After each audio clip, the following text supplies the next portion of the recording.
19वीं सदी का भारत एक ऐसा दौर जहां समाज कई कुरीतियों में जकड़ा हुआ था।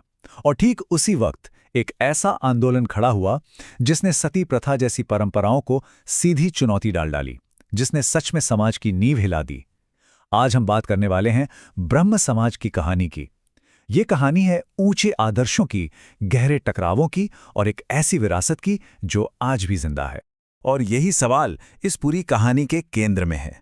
देखिए, ये सिर्फ एक आंदोलन की कहानी नहीं है, बल्कि ये बड़े बड़े आदर्शों और कह सकते हैं इंसानी टकराव के बीच के गहरे तनाव की कहानी है। तो चलिए कहानी की शुरुआत करते हैं। साल था 1828 और जगह कलकत्ता। यहीं पर एक बहुत दूर की सोचने वाले शख्स राजा राम मोहन रॉय ने एक ऐसे समाज की नींव रखी जिसने भारत का भविष्य हमेशा हमेशा के लिए बदल कर रख दिया। शुरुआत में इसका नाम ब्रह्म समाज नहीं था, बल्कि ब्रह्म सभा था। और मकसद एकदम साफ था। हिंदू धर्म में जो सदियों से कुरीतियां चली आ रही थीं, उन्हें जड़ से उखाड़ फेंकना। मकसद था धर्म के असली, उसके शुद्ध रूप को वापस सबके सामने लाना। और हाँ, ये मिशन कोई छोटा मोटा मिशन नहीं था, बिल्कुल नहीं। उन्होंने सीधा निशाना साधा सती प्रथा जैसी भयानक क्रूर परंपरा पर, समाज को बांटने वाली जाति व्यवस्था पर और मूर्ति पूजा जैसी मान्यताओं पर, जिनकी जड़ें बहुत बहुत गहरी थीं। तो सवाल ये उठता है कि आखिर इस आंदोलन की वैचारिक नींव क्या थी? मतलब वो कौन से सिद्धांत थे जो इनके हर काम को दिशा दे रहे थे?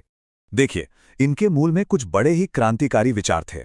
सबसे पहला तो ये कि ईश्वर एक है, उसका कोई रूप या आकार नहीं है, मतलब निराकार है, और इसीलिए मूर्ति पूजा को गलत माना गया। दूसरा, ईश्वर के अवतार लेने की जो धारणा है उसे भी पूरी तरह से खारिज कर दिया गया। और तीसरा, जो शायद सबसे ज्यादा जरूरी था, वो ये कि धर्म को आंखें बंद करके नहीं मानना है, बल्कि उसे तर्क और विवेक की कसौटी पर परखना है। उनका ये भी मानना था कि सच्चा ज्ञान किसी एक धर्म की बपौती नहीं, बल्कि हर धर्म से सीखा जा सकता है। लेकिन हर कहानी की तरह यहां भी एक ट्विस्ट है। ब्रह्म समाज का इतिहास सिर्फ महान सुधारों का नहीं है, बल्कि ये अंदरूनी लड़ाइयों, टकरावों और हाँ, फूट की भी कहानी है। और सच कहूं तो यहीं से ये कहानी और भी ज्यादा दिलचस्प हो जाती है। हुआ यूं कि राजा राम मोहन राय की मृत्यु के बाद आंदोलन की कमान आई देवेंद्र नाथ टैगोर के हाथों में। सब ठीक चल रहा था, लेकिन फिर साल आया 1858 और एंट्री हुई एक नए, बेहद करिश्माई और कह सकते हैं कि काफी उग्र सुधारक की। नाम था केशव चंद्र सेन, और इनके आने से सब कुछ बदलने वाला था। अब ये दोनों नेता समझिए कि दो बिल्कुल अलग ध्रुव थे। एक तरफ थे टैगोर साहब, जो मानते थे कि सुधार धीरे धीरे और हिंदू परंपराओं के अंदर रहकर ही होना चाहिए। और दूसरी तरफ थे केशव चंद्र सेन, जो एकदम क्रांतिकारी थे। वो चाहते थे कि पुरानी रीति रिवाजों से पूरी तरह से नाता तोड़ दिया जाए। ये एक सीधा सीधा वैचारिक टकराव था। तो फिर इस टकराव का नतीजा क्या निकला? नतीजा ये हुआ कि 1866 में ब्रह्म समाज में पहली बार फूट पड़ी। ये दो हिस्सों में बढ़ गया। टैगोर के साथ जो लोग थे, उन्होंने बनाया आदि ब्रह्म समाज, जो थोड़ा ज्यादा परंपरावादी था। और केशव चंद्र सेन के साथ जो प्रगतिशील लोग थे, उन्होंने बनाया भारत का ब्रह्म समाज। अब केशव चंद्र सेन की बात करें तो वो अपने समय के सबसे बड़े समाज सुधारकों में गिने जाते थे, और वो बाल विवाह के तो जबरदस्त विरोधी थे। वो इसे एक सामाजिक अभिशाप मानते थे और इसके खिलाफ उन्होंने पूरे देश में आवाज उठाई थी। इस एक बात को जरा ध्यान में रखिएगा, क्योंकि आगे कहानी में ये बहुत जरूरी होने वाली है। अब जरा इस नंबर को देखिए, 13, बस 13 साल।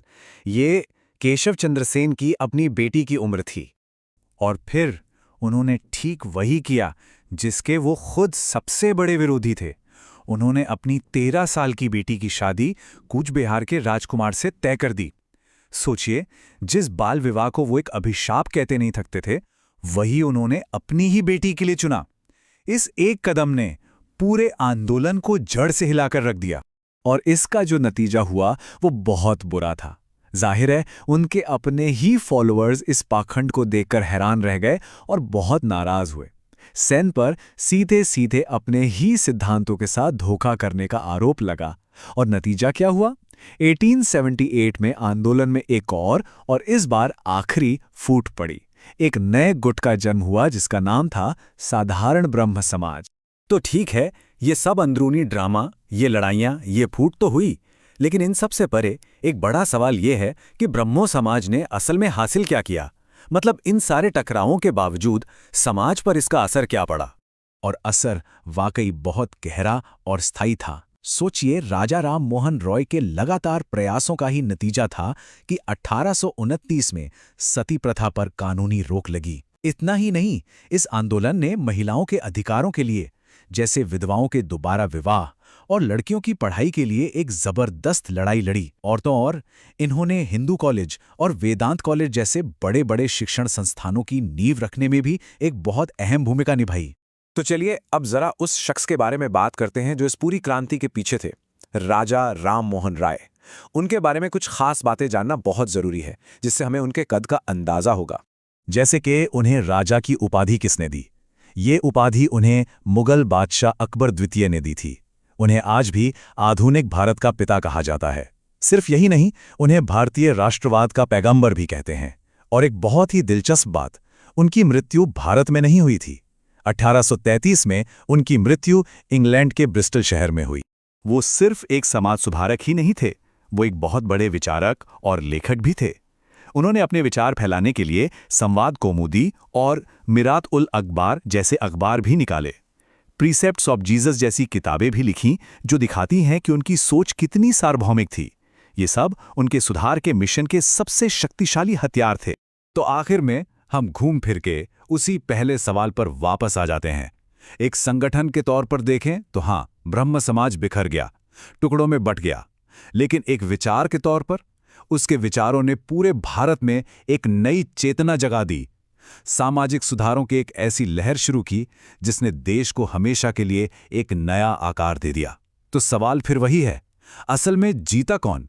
क्या एक टूटा हुआ आंदोलन भी कामयाब हो सकता है? ये सोचने वाली बात है।